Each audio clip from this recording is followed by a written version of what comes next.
মোর আফারা বুয়ারা, আপনারা মনে হয় কি যে এরকম স্বাদের মুড়িঘণ্ট কখনো খান নাই? আপনারা আজকে আমার এই রেসিপিটা দেখলে মুড়িঘণ্ট নতুন করে রান্না করা শিখবেন। তো দেখেন, আপনারা দেখতে থাকেন ভিডিওটা না টানিয়ে শেষ পর্যন্ত দেখবেন, তাইলে আপনারা A to Z পাইয়া যাইবেন যে মুড়িঘণ্ট কীভাবে রান্না করতে হয়। তো মই হইলে যে এই যে রুই মাছ, এই মাথাগুলো আসলে ফ্রিজে পড়ে থাকে। তো আমি এবার লেবু দিয়ে ভালো করে পরিষ্কার করে লেছি, কারণ লেবু দিয়ে পরিষ্কার করলে আপনারা একটু গন্ধ হইলে সেইটা চলিয়ে যায়, বুঝছেন? হেলে কি হারবেন কি লেবু দিয়ে ধুয়ে টুয়ে নেবেন ভালো করে। তাই মুই এবার হচ্ছি কি ওই ভালো ফ্রাই প্যানটা এবার রুটি ভাজা আমার কই লাগিয়ে পড়তে হবে। তাই লেগে মুই এই তেলের এই ফ্রাই প্যানটা দিছি, এটার বয়স অনেক বছর। তাই মুই এই মাথার 2 পাট লইয়ে এরপর হেঁটে মুই মুড়িঘণ্ট বানাম। তাই মুই ভাজতে আসি হলুদের আর মরিচের গুঁড়ো দিয়া মুই একটু মাহাইয়ে এই দিয়া আর লবণ দিয়ে দিয়ে উল্টোই ভাজতে আসি। তাই এইরকম আর কি মুড়িঘণ্ট যদি এরমভাবে না খান তাহলে মিস করবেন। এরমভাবে রান্না খাইয়ে দেখেন নতুন করে। হয়তো বা আপনারা মসুরির ডাল, মুগ ডাল, তারপর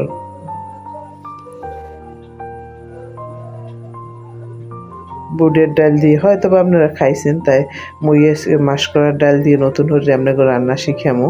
তো মুই পেঁয়াজ দিয়ে দিছি 1 কাপের মতো, আর দিয়ে দিছি কয়টা গোটা মরিচ, এই দিয়া তেজপাতা দিছি, দারচিনি দিছি, শাল দিছি, এলাচ, মানে মনে করেন সব কিছু দিয়া, গরম মশলা সব দিছি দিয়া এই বেস্তান বানানোর পর মুই কিছু উড়াই রাখছি। উড়াই রেখে মুই এর মধ্যে মনে করেন যে কয়টা মেথি দানা, মানে পাঁচফোড়ন আছে না, ইয়েও দিয়ে দিছি যেন ঘ্রাণটা একটু সুন্দর হয়। তাই আমি এনে হলুদের গুঁড়ো, মরিচের গুঁড়ো, জিরের গুঁড়ো, ধনিয়ার গুঁড়া, এরপর আদা বাটা, রসুন বাটা ইয়ে সব এক লগে লইয়ে দিয়ে দিছি। এখন একটু পানি দিয়ে একটু দিয়ে কষাই হেলাই। তাই আমি ওই যে দেখছেন ওই মেথির গুঁড়ো এটা দিতে ভুলে গেলাম, ভাজা করা উচিত আসলে, ভুলে গেছি, লেগে দিয়ে দিছি এই সময়। তো আপনারা চাইলে ধরবেন কি ওই যে যখন পেস্তা করবেন হেকেল দিয়ে দেবেন, তাহলে আরও ভালো গ্রান আইব। তাই আমি দিয়া মনে করেন লাড়াচাড়া করলাম। তা আপনারা ভাববেন কি আসলে রান্নায় মনোযোগ গুণ এবং নিজের রান্না শেখার কিছু নাই। রান্না হয়েছে আইডিয়ার উপরে। রান্না যে যত কষাইবেন, যত রান্নার নিজেই চাইবেন ভালো করতে, দেখুন রান্না ভালো হয়ে গেছে।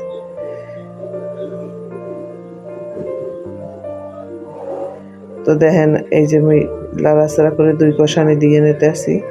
এরপর এই যে মুগ ডাল দিয়ে মুই হরসালাম কি, এটা মুগ ডাল না, সরি, মাসকলার ডাল দিয়ে মুই হরসালাম কি জানেন? এটার মনে করেন 3-4 ঘন্টা আগে ভিজিয়ে রাখছিলাম, এখন নরম হয়ে গেছে।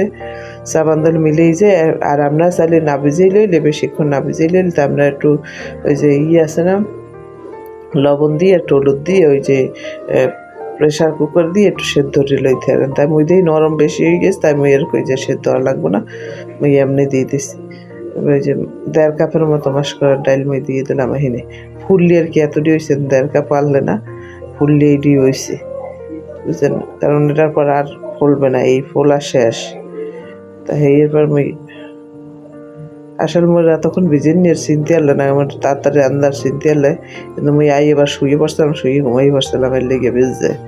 তাই মুই এবার ভাবছিলাম প্রেশার কুকার দিয়ে সেদ্ধ দিতে মনে, তাই না দেখি ফুটলি এককালে হয়ে গেছে, নরম হয়ে গেছে, লেগে মুই প্রেশার কুকার দিলাম না। তো এই তো লাড়াই সেরাই মুই এই কষাই লইতেছি ভালো মতো কষাইবেন, যত কষাইবেন অত স্বাদ। তা আপনার মনে হয় সবাই মুগ ডাল দিয়া, এরপরে এই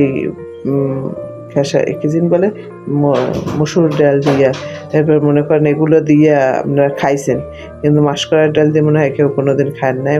তা মোর এই রেসিপিটা দেখলাম না, সুন্দর করে রাঁধতে খাইয়ে দেখেন যে কেমন স্বাদ হয়। ওই মাসকলার ডাল দিয়ে রান্নাম, আবার আপনাকে অন্য ডাল দিয়ে রান্না করলে আপনাকে দেয় আমার রেসিপি। তাই মোর মায়ে আপনাকে করে রাঁধতো, আমি সেইটাই আপনাগুলো শেয়ার করতেছি। তো ওই মাথাটিও দিয়ে দিলাম, কারণ মাথাটি ভাঙতে হইব। এই মনে করেন পরিমাণ মতো পানি দিয়ে দিলাম সেদ্ধ লাগিয়ে, তারপরে দিয়ে এরপর ডাকিয়ে ধুয়ে দিয়ে দিলাম। মাছের মাথা এমনি কতক্ষণ পরে এমনি ভাঙবেন, কতটি ভাঙিয়ে দিছি, এরাও ভাঙবে না। মানে এইরকম একবার রান্ধে খাইয়ে দেখি, এরপর আমার কইয়েন, কমেন্টসে জানাইয়েন যে কেমন হয়।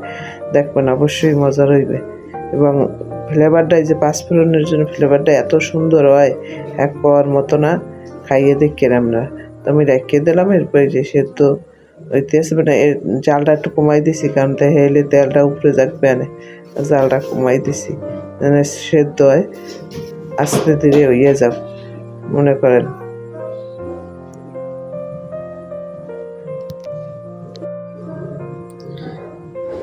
এবার লড়াইছে এই মনে করেন যে মাঝে মাঝে লড়াই দিবেন যেন নিচে না লাগে, এই মাঝে মাঝে লড়াই দিবেন, আবার ডাকিয়ে দেবেন। ওই যে আমি ডাকিয়ে থই, আবার মনে করেন যে ওই হরি কি ওই যে কতক্ষণ পরাই কাম করি, আবার আই কতক্ষণ পর পর লাইট দিই, কারণ নিচে মনে করেন যে নিচে যেন লাগিয়ে না যায়, কারণ ডাইল কিন্তু নিচে লাগিয়ে যায় বেশি। এর লেগে মাঝে মাঝে কত একটু পর পর আইয়েই লাড়া দেবেন।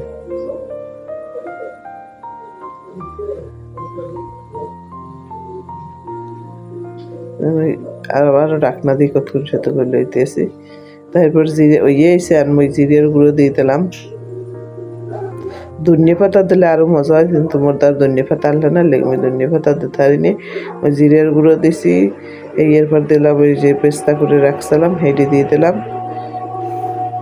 ওখানে কাঁচামরিচ দিয়ে দিয়েছিলাম, আসলে কাঁচামরিচ ডিপের তো লেগে দেখা যায় না, ডিপের রাহায় কাঁচামরিচের সাধারণত কাঁচামরিচের মতো কালার থাকে না, এই যে দেখুন কালার থাকে না, এগুলো হলো কাঁচামরিচ।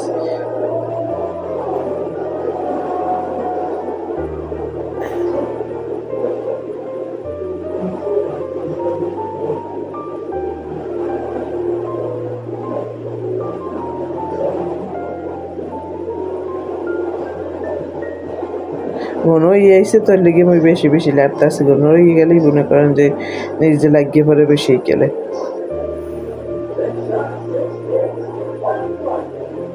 এরপর এই তো দেখেন ওই অন্য বান্ডে এই পরিবেশন করলাম। তো কেমন হয়েছে সবাই কমেন্ট করে জানাইবেন। এইভাবে মুড়িঘণ্ট রান্না করে খাইয়ে দেখেন। যদি ভিডিওটা ভালো লাগে হলে লাইক সাবস্ক্রাইব করে একটু পাশে থাকবেন, একটা লাইক দিয়ে যাবেন, তাহলে ভিডিও বানাইতে উৎসাহ পাই। এই তো দেখেন আর কি, এই পর্যন্ত। আল্লাহ হাফেজ। সাবস্ক্রাইব করেন, একটু বেশি বেশি লাইক করেন, কারণ আমরা যে কজন দেখেন অন্তত এই কয়টা লাইক দিলে মোর ভিডিওটা আরও কয়েকজন